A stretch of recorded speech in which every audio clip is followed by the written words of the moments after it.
Chapter 44 The Liberator. George Shelby had written to his mother merely a line stating the day that she might expect him home. Of the death scene of his old friend he had not the heart to write. He had tried several times, but only succeeded in half choking himself, and invariably finished by tearing up the paper, wiping his eyes, and rushing somewhere to get quiet. There was a pleased bustle all through the Shelby mansion that day, in expectation of the arrival of young Mas'r George.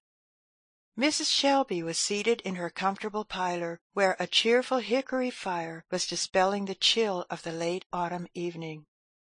A supper table, glittering with plate and cut glass, was set out, on whose arrangements our former friend, old Chloe, was presiding. Arrayed in a new calico dress, with clean white apron and high, well-starched turban, her black polished face glowing with satisfaction, she lingered with needless punctiliousness around the arrangements of the table, merely as an excuse for talking a little to her mistress.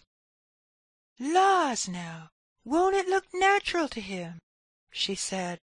"Thar, I set his plate just whar he likes it, round by the fire. Mas'r George allers wants de warm seat.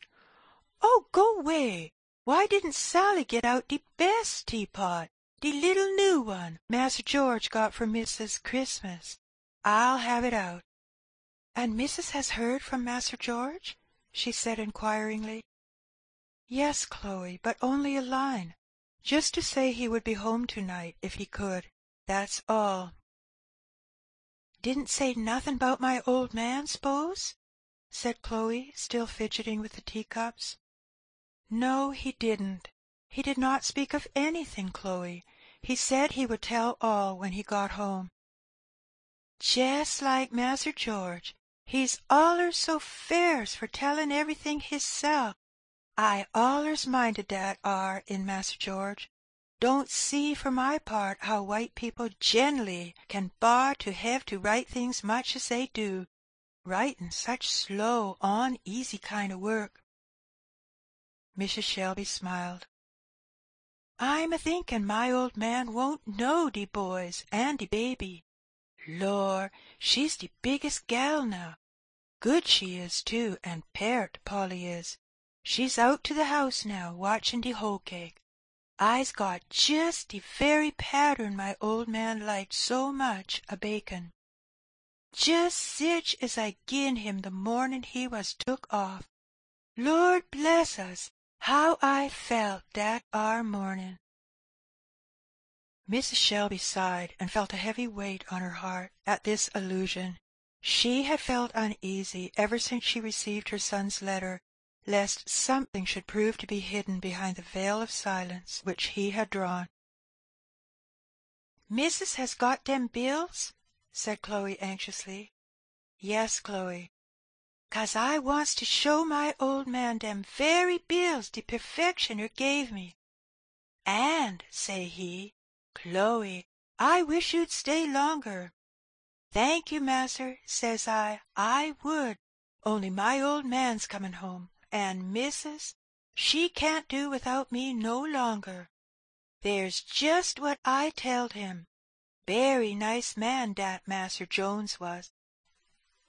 Chloe had pertinaciously insisted that the very bills in which her wages had been paid should be preserved, to show her husband, in memorial of her capability, and Mrs. Shelby had readily consented to humour her in the request. "He won't know, Polly, my old man won't. Laws, it's 5 years since they tuck him. She was a baby den, couldn't but just stand. Remember how tickled he used to be, 'cause she would keep a-fallin' over when she sought out to walk. Laws a me!" The rattling of wheels now was heard. "Mas'r George!" said Aunt Chloe, starting to the window. Mrs. Shelby ran to the entry door and was folded in the arms of her son. Aunt Chloe stood anxiously straining her eyes out into the darkness. "Oh, poor Aunt Chloe! said George, stopping compassionately and taking her hard black hand between both of his. "I'd have given all my fortune to have brought him with me, but he's gone to a better country." There was a passionate exclamation from Mrs. Shelby, but Aunt Chloe said nothing. The party entered the supper-room. The money of which Chloe was so proud was still lying on the table. "Thar," said she, gathering it up and holding it with a trembling hand to her mistress. "Don't never want to see nor hear on't again. Just as I knew 'twould be. Sold and murdered on dem old plantations." Chloe turned and was walking proudly out of the room. Mrs. Shelby followed her softly and took one of her hands, drew her down into a chair, and sat down by her. "My poor, good Chloe," said she. Chloe leaned her head on her mistress's shoulder and sobbed out, "Oh, missus, 'scuse me, my heart's broke, dat's all." "I know it is," said Mrs. Shelby, as her tears fell fast, "and I cannot heal it, but Jesus can. He healeth the broken-hearted, and bindeth up their wounds." There was a silence for some time, and all wept together. At last George, sitting down beside the mourner, took her hand, and with simple pathos repeated the triumphant scene of her husband's death and his last messages of love. About a month after this, one morning, all the servants of the Shelby estate were convened together in the great hall that ran through the house, to hear a few words from their young master. To the surprise of all, he appeared among them with a bundle of papers in his hand, containing a certificate of freedom to every one on the place, which he read successively and presented amid the sobs and tears and shouts of all present. Many, however, pressed around him, earnestly begging him not to send them away, and with anxious faces tendering back their free papers. "We don't want to be no freer than we are. We's allers had all we wanted. We don't want to leave de old place, and Mas'r and Missus and de rest." "My good friends," said George, as soon as he could get a silence, "there'll be no need for you to leave me. The place wants as many hands to work it as it did before. We need the same about the house as we did before. But you are now free men and free women. I shall pay you wages for your work, such as we shall agree on. The advantage is that in case of my getting in debt or dying, things that might happen, you cannot now be taken up and sold. I expect to carry on the estate and to teach you what perhaps it will take you some time to learn, how to use the rights I give you as free men and women. I expect you to be good and willing to learn, and I trust in God that I shall be faithful and willing to teach. And now, my friends, look up and thank God for the blessing of freedom."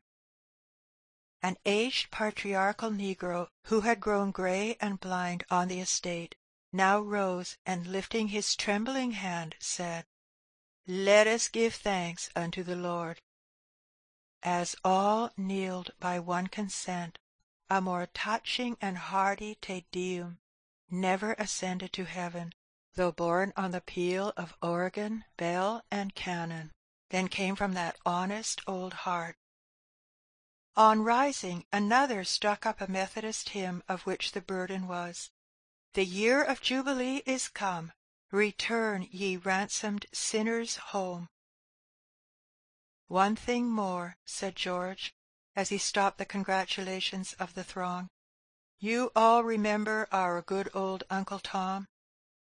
George here gave a short narration of the scene of his death, and of his loving farewell to all on the place, and added, "It was on his grave, my friends, that I resolved before God that I would never own another slave, while it was possible to free him, that nobody through me should ever run the risk of being parted from home and friends, and dying on a lonely plantation as he died. So, when you rejoice in your freedom, think that you owe it to that good old soul, and pay it back in kindness to his wife and children. Think of your freedom every time you see Uncle Tom's Cabin, and let it be a memorial to put you all in mind to follow in his steps and be honest and faithful and Christian as he was. End of chapter 44.